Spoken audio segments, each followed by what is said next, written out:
My grandfather passed away about 8 months ago. It still feels a little surreal. I'd always been close to him. When I was little, I would visit him every year for summer break.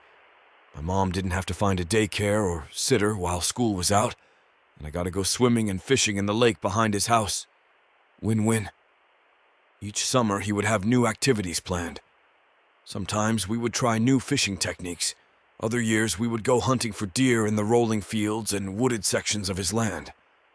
It was nearly 80 acres, which felt like an infinite amount of space to explore as a kid. One year, we spent nearly 2 whole months building a treehouse overlooking the lake. It was a miracle neither of us fell out of the trees and broke something, or worse.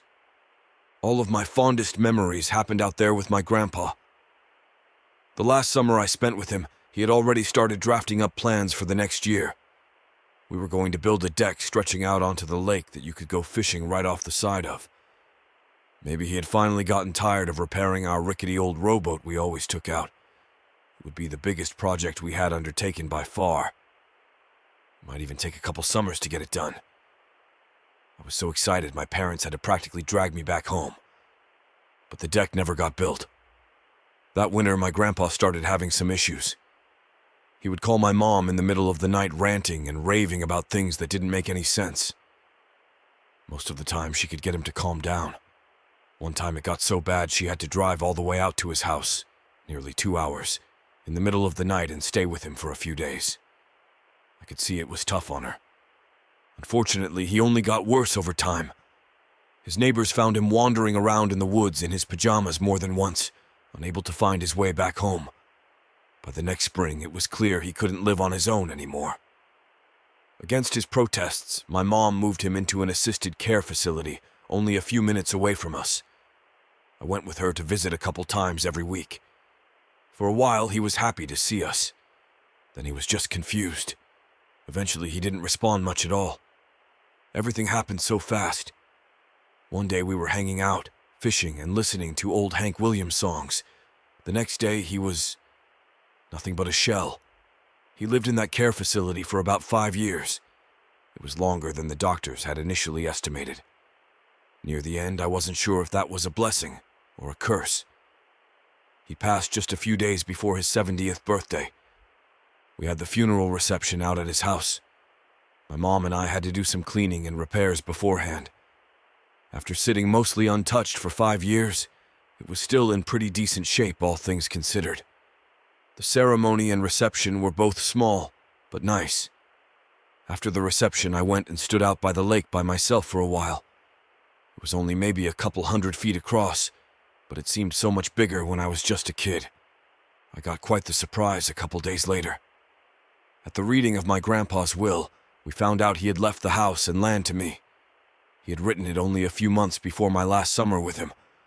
I could feel my aunt's barely veiled jealousy, but at least my mom was happy for me.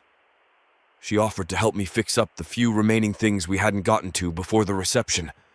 She even said she'd help me pay for movers if I decided to move in completely. I wasn't ready to do that just yet. I still needed to finish school, and I had a feeling there was probably more to be done around the lot than it seemed on the surface. But every weekend I drove up and did a little bit more to get it ready. Clearing out dead trees, replacing the warped old siding on the house, pouring new gravel for the driveway. It was slow going, but I was getting closer every day. Then one day a few months ago, while I was cleaning piles of junk out of the garage, I found some rough blueprints still spread out on my grandpa's old workbench. It was the plans for the lake dock, our grand project we never got to build. I'd be lying if I said I didn't get a little emotional looking them over. They were basically all done, missing a few measurements, but nothing too crazy.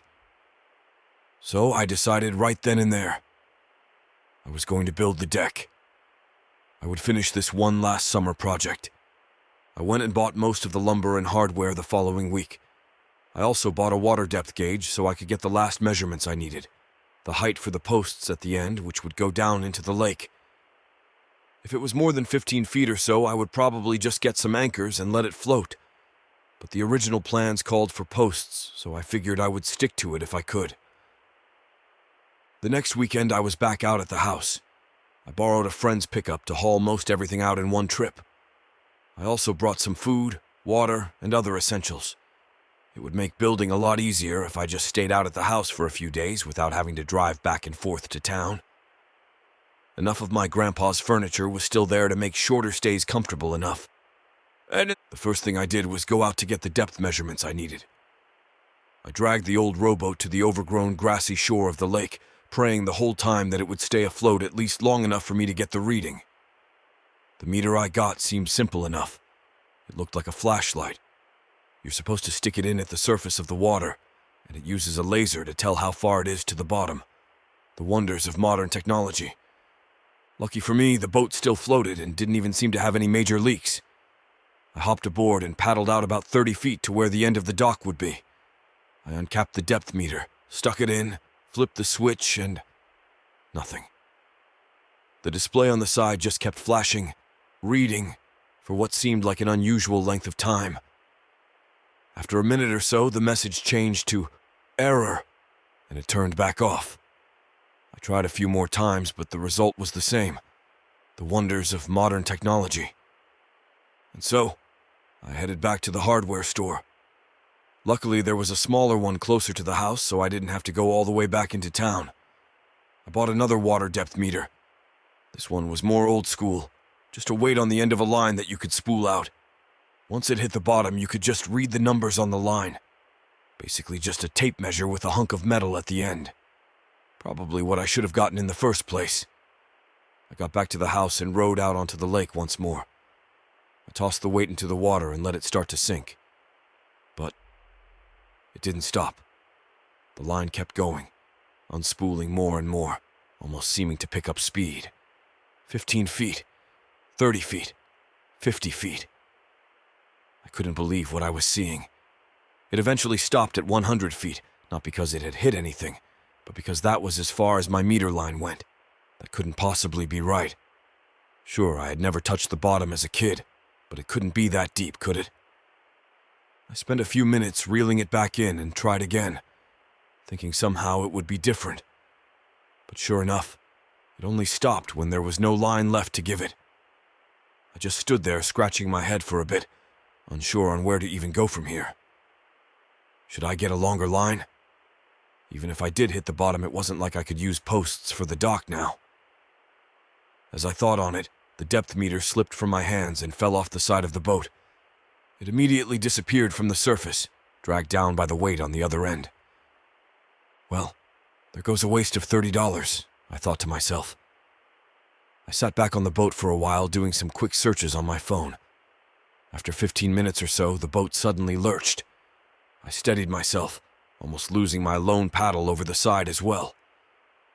It felt like the world's shortest earthquake, and I could see ripples hitting the shores on all sides.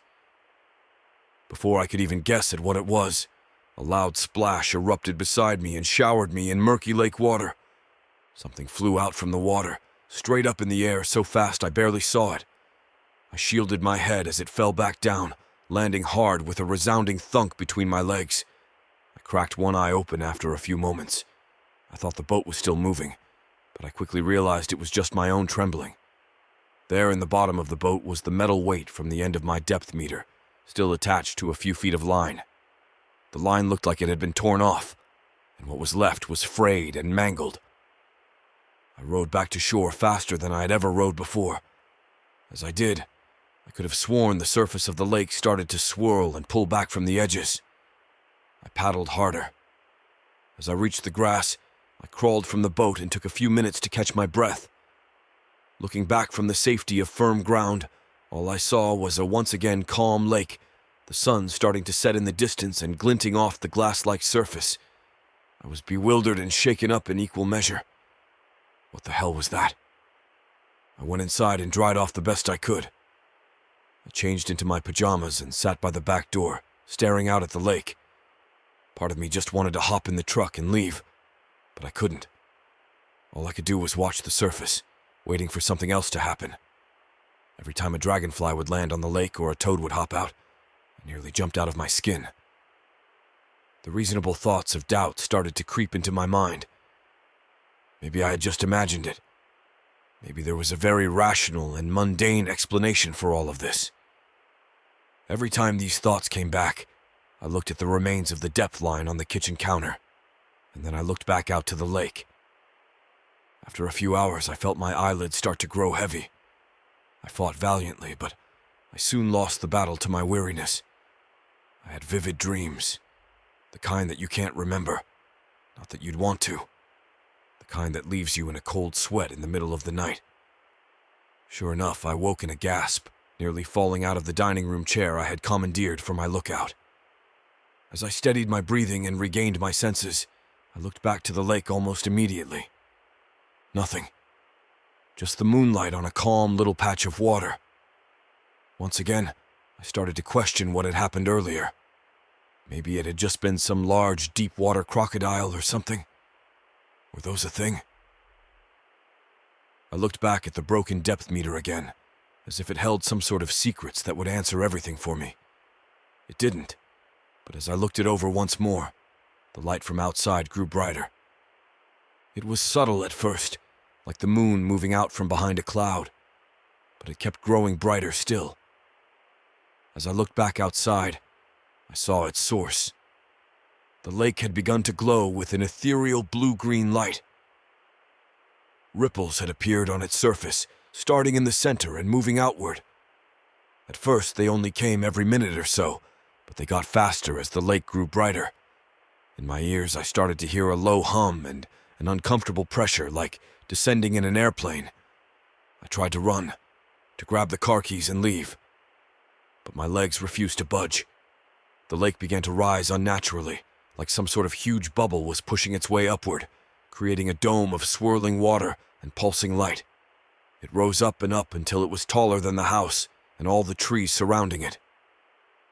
Finally, I felt myself stand up, but my brief sense of relief turned to horror as I felt my legs walking of their own accord, towards the back door, towards the lake. Soon I felt grass under my bare feet, and a spray of cool mist covered my skin. I couldn't stop myself. I couldn't even blink. The dome of water had stopped growing. The light started flashing irregularly, like the lake held inside it a violent thunderstorm. In the flashes, I started to make out some sort of solid shape. It was massive, easily 50 feet across. It seemed to be curled in on itself, like a seashell or a hurricane, but the edges were spotted with tendrils here and there that twitched and flicked like a cat's tail. In the center, the light was strongest, and it seemed to shine down on me like a spotlight. I screamed, or at least it felt like I did. I kept walking forward at a steady pace until I was only a few feet from the wall of water. One of the tendrils stretched out and waited just underneath the surface, beckoning me to come forward. A voice in my head spoke louder than my own thoughts. "Come in," it said, the words leaking through the folds of my brain. "He's already here. I've seen you in his memories." I kept walking. I held out my hand. I embraced the inevitable. The next thing I knew, I was sitting in a house I didn't recognize. One of the neighbors' places, I soon learned. He told me how he had found me, wandering in the woods in my pajamas, soaking wet. He said it gave him déjà vu from when he had found my grandpa years ago. My mom showed up to get me an hour or so later. I couldn't read much from her face, and we didn't say anything on the drive back to her house. The next few weeks were full of scans and tests, doctors and specialists. I usually zone out when they go over the results, but the gist is always the same. Nothing wrong. Have to run some more tests. It almost makes me laugh, but I know my mom doesn't see any humor in it. I've been getting worse all the while. It's hard for me to think straight, and sometimes I feel like I'm dreaming even when I'm awake. I've been forgetting things. Just little things here and there, but they're starting to add up. Even my favorite memories of my grandpa are starting to feel blurry and faded. I can still feel the remnants of joy when I focus, but the details are getting harder and harder to grasp. So, I decided to write this all down here before it too starts to fade away. I don't know what was out in that lake. My mom said she's selling the place and she makes sure I don't leave the house without her. At least not until I'm all better, she says. But somehow, someway, I just know. In the end, I'll be back at the lake,